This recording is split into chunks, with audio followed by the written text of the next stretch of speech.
We're indeed living in very, very strange times. Could we ever really imagine life as it is now? We'd actually be forgiven for thinking that it's perhaps some sort of sci-fi novel, some sort of dream, some sort of nightmare, or the latest best-selling movie, and I'm sure that will come. These past few months will change our history, and have changed our history, and we will look back in the future at some point and wonder how did we actually manage it. Every year as we approach the season of Lent, we start to think about what we're going to give up this year. What sacrifice will we make as we approach the most important event in the church's year? Maybe it will be giving up sweets, maybe it will be giving up chocolate, alcohol, or a popular one is social media. However, not so much this year. How else would we get to Mass and engage as a community of faith?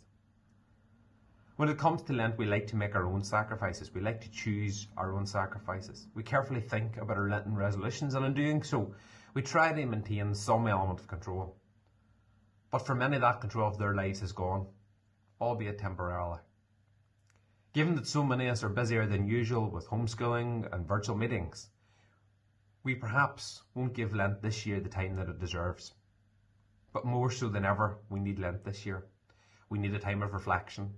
We need a time of quiet. We need a time without screens, and a time to take stock of what's actually important. With so many involuntary sacrifices being made for us this year, it's hard to believe that it can actually bring us closer to God. It can do so by helping us grow in humility and recognizing that ultimately we're not in control at all, that our life is being directed by someone greater, someone who gives us what we need and not necessarily what we want. Personally, this year my focus isn't on giving something up, but my focus this year is on giving to my family, to my friends, and to myself. We could be forgiven for focusing on the negative this year, and life sometimes can take a course that leads to more negativity.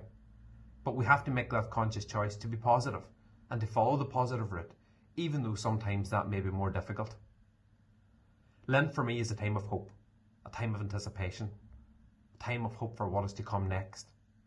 And this Lent we need to look forward, and this Lent we need to have hope for the better times. Because as we approach Lent in another lockdown, better times are ahead. I'm reminded of a quote from Seamus Heaney: "If we winter this one out, we can summer anywhere."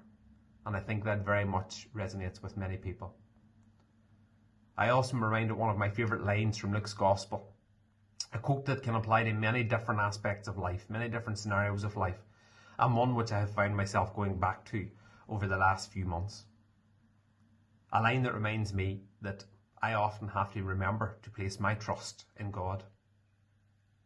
What is impossible with men is possible with God.